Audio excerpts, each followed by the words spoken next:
Assalamualaikum warahmatullahi wabarakatuh. Masih dalam rangka menulis karya ilmiah, dan tentunya kali ini eh, dalam pembahasan berpikir dan sumber informasi ya. Tentunya pada pembahasan kali ini menulis karya ilmiah ya mengenai berpikir dan sumber informasi ini memang perlu kita gali lebih dalam, sehingga apa yang nanti kita hasilkan nanti bisa lebih baik ya, bisa maksimal. Gaya berpikir banyak para ahli yang setuju bahwa berpikir merupakan kegiatan otak. Sebagian menyebutkan bahwa berpikir merupakan aktivitas mental yang banyak melibatkan otak. Definisi yang paling umum dari berpikir adalah berkembangnya ide dan konsep di dalam diri seseorang. Menurut Bramson, ada 5 buah gaya berpikir atau style of thinking. Kelima gaya berpikir tersebut adalah sintesis, kemudian idealis, kemudian pragmatis, kemudian analis, kemudian realis. Nah, sintesis dianggap sebagai pemikir yang kreatif. Idealis berpikir berdasarkan standar yang diyakini benar yang umumnya bersumber dari pengalaman, pendidikan, kultur, budaya, dan kebiasaan. Kemudian pragmatis berpikir secara fleksibel dan praktis. Analis, pemikiran analis sangat menyukai detail dari suatu persoalan. Kemudian realis merupakan pemikir yang berpegang pada realita.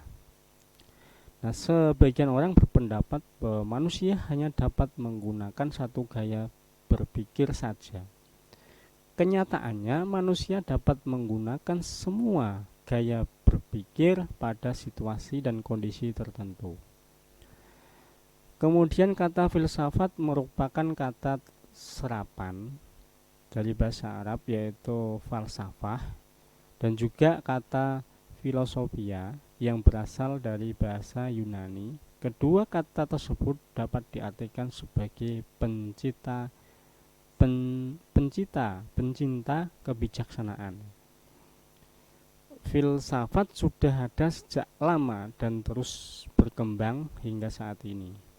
Nah, secara umum filsafat dapat dipahami sebagai ilmu yang berusaha mencari sebab yang sedalam-dalamnya bagi segala sesuatu berdasarkan pikiran atau rasio, dan ahli filsafat disebut filsuf.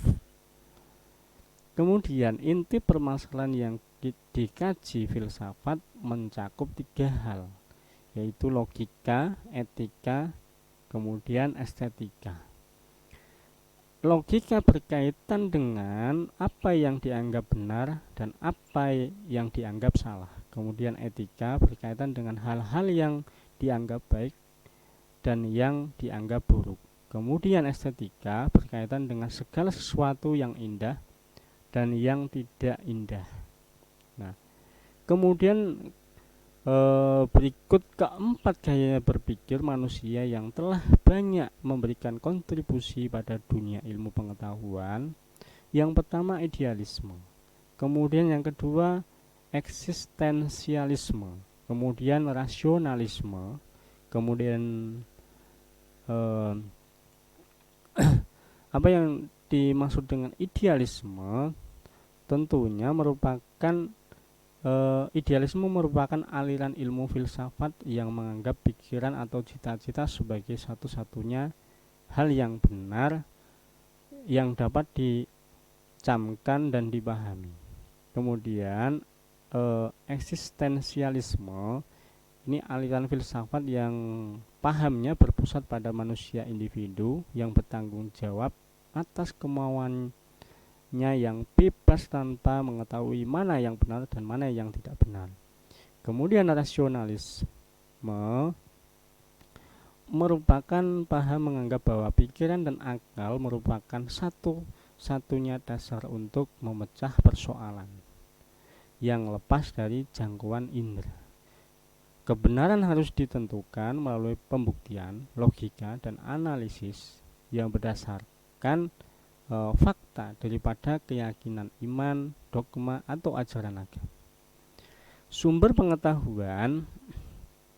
Munculnya keempat gaya berpikir tersebut tidak dapat dipisahkan dari berbagai jenis sumber informasi, ya, atau sumber-sumber pengetahuan yang mempengaruhi manusia. Nah, sumber pengetahuan dapat dijelaskan sebagai berikut. Yang pertama, common sense, pendapat umum, kemudian authority and tradition, kuasa dan tradisi, kemudian postulate, kemudian self-evident truths atau method of tenacity. Ya.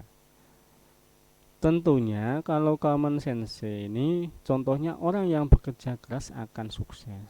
Kemudian yang contoh authority dan tradition, contohnya tradisi mengunjungi makam keluarga sebelum menjalankan ibadah puasa di bulan Ramadan. Kemudian contoh postulate Einstein tentang kecepatan cahaya di ruang hampa adalah sama untuk semua kerangka acuan pengamat. Kemudian contoh self-evident truths, contoh semua makhluk hidup akan mati. Dan kemudian yang kelima, science, berasal dari bahasa Latin yaitu scientia, yang dapat diartikan sebagai ilmu pengetahuan. Kemudian yang keenam, ini contohnya ilmu fisika, matematika, biologi, dan kimia. Kemudian personal experience atau pengalaman pribadi, contohnya bakso A lebih enak dibandingkan bakso B. Kemudian myth and superstition, mitos dan tahayul, ya. Nah, ini suatu pengetahuan yang bersumber pada keyakinan-keyakinan, kepercayaan yang diterima tanpa pembuktian dan sudah diwariskan secara turun-temurun. Kemudian yang kedelapan, case studies atau studi kasus. Tentunya studi kasus banyak digunakan dalam penelitian, khususnya ilmu sosial. Nah, jika sumber-sumber pengetahuan tersebut dikaitkan dengan gaya berpikir manusia, maka dapat dibuat diagram style of thinking. Nah, tentunya ini harusnya saya tayangkan, tapi ini belum saya tayangkan ya saat ini. Nanti kita akan diskusi nanti pada pembahasan mengenai berpikir dan sumber informasi, ya. Tentunya saya akan lebih detailnya lagi ketika nanti mengikuti edukasi yang lain yang akan saya sampaikan. Kemudian pola pikir ilmiah. Nah, gaya pikir empirisme, rasionalisme sangat berperan dalam menghasilkan metode ilmiah. Metode ilmiah atau scientific method, ya, atau pendekatan ilmiah selayaknya digunakan dalam berbagai kegiatan ilmiah. Nah, secara umum ada dua jenis pola pikir yang digunakan pada metode ilmiah, yaitu pola pikir induktif. Pengambilan kesimpulan dari kasus yang bersifat khusus menjadi kesimpulan yang bersifat umum. Kemudian yang kedua, pola pikir deduktif. Pengambilan kesimpulan dari hal yang bersifat umum menjadi suatu yang bersifat khusus. Berikut contoh sederhana dari kedua pola pikir tersebut. Induktif, nah, ini faktanya. Tumbuhan akan mati, ini khusus. Nah, hewan akan mati, khusus. Nah, manusia akan mati, khusus. Kesimpulannya, semua makhluk hidup akan mati, ini umum. Kemudian deduktif, ini faktanya semua manusia akan mati, ini umum. Taka adalah manusia atau khusus. Nah, kesimpulan taka akan mati, ini khusus.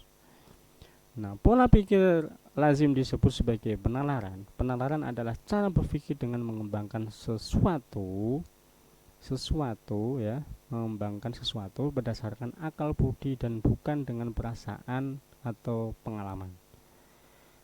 Dalam penalaran deduktif atau disebut juga logika deduktif diyakini dikembangkan oleh Aristoteles.